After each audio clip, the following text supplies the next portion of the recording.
Falcon Futura, el automóvil suntuoso del toque Sport.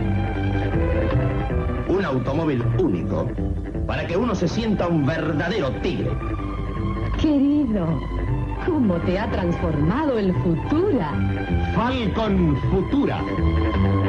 En este episodio vamos a hablar de Fordlandia, la mega fábrica de neumáticos con pueblo y todo que Henry Ford intentó construir en el medio del Amazonas. Corrían los finales de la década del 20 cuando Henry Ford, el fabricante de los autos Ford, empezó a notar que fabricar las ruedas y las partes de goma de los autos le estaba saliendo bastante más caro de lo que él pensaba. La cuestión era que le tenía que comprar el caucho a los ingleses, y medio que los ingleses habían armado un pequeño monopolio del caucho, la materia prima de la goma para los neumáticos. El Imperio Británico se había había extraído las semillas de Brasil del caucho y las había llevado y las había implantado en el territorio africano, y ahí había empezado a hacer un gran emprendimiento, cuestión que con la mano de obra barata de las colonias, Inglaterra se erigió como un monopolio fabricante de caucho. Es así que obviamente, como cualquier monopolio, fijaban el precio, y Ford tenía que pagar un montón de guita por cada pedacito de caucho para hacer las gomas. Plata a Ford para pagarlo no le faltaba, pero voluntad y deseos colonialistas e imperialistas tampoco. Así que dijo, ¿y si empiezo a plantar mi propio caucho? ¿Cómo hago para plantar? Acá no crece en Estados Unidos. Entonces ya lo decidí. Voy a talar 10.000 kilómetros cuadrados de la selva del Amazonas, voy a hacer un pueblo con una mega fábrica incluida, voy a conseguir mano de obra que se quiere instalar ahí, voy a fabricar mis propios neumáticos o la materia prima para hacerlo más barata que lo de acá.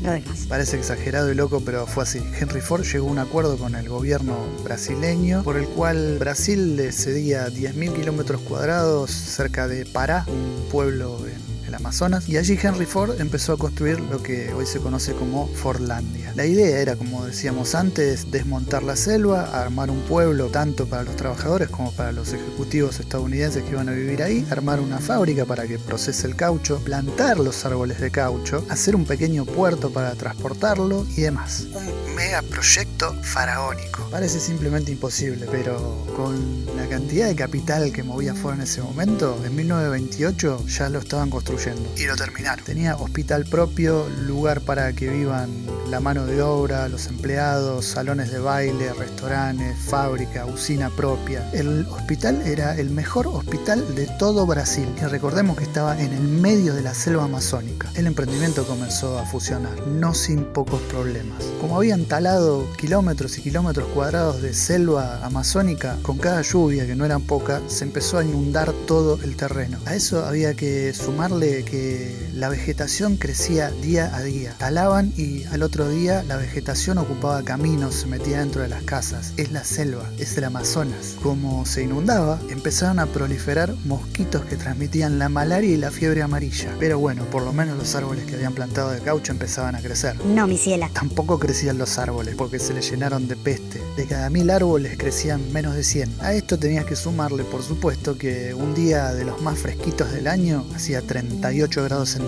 A la sombra, y con los pies dentro de una palangana. Uno supone que en estas condiciones la vida era bastante licenciosa y tal, pero no, tampoco. Resulta ser que Henry Ford era bastante puritano, tenía ideas bastante conservadoras y un poquito más. Y el tipo pretendía implantar el American Way of Life en el medio del Amazonas, el estilo de vida estadounidense. La mayoría de la mano de obra era extranjera, latina o gente que vivía por la zona, en el medio del Amazonas. No era fácil decirles lo que tenían que hacer. No solo eso, sino que a Ford se le ocurrió que, como él era puritano y no quería problemas, se le ocurrió prohibir el tabaco, el alcohol, el fútbol y las mujeres. La alimentación se basaba en hamburguesas, papas fritas y comida enlatada. Tenían prohibido comer la comida local a la que estaban acostumbrados. La gente no estaba muy cómoda. Los lugareños estaban acostumbrados a usar de calzado un tipo de hojota, un calzado abierto, y Henry Ford les imponía el uso de zapatos para trabajar. Imagínate el dolor de pie de esos muchachos. Como si eso fuera poco, Ford implantó que el horario de trabajo iba a ser de 9 de la mañana a 5 de la tarde, en la selva amazónica. El tipo no tenía ni la menor idea que los recolectores de caucho trabajaban de noche, porque el calor es insoportable. Con todas estas medidas que tomó Ford, ¿Qué podría salir mal? en 1929 ya tenían una revolución interna terrible y sangrienta. El primero que la ligó fue el cocinero, que lo corrieron a machetazos por el medio de la selva. selva. Zafó el pobre, pero Se pegó un susto bárbaro. por suerte para Ford pudieron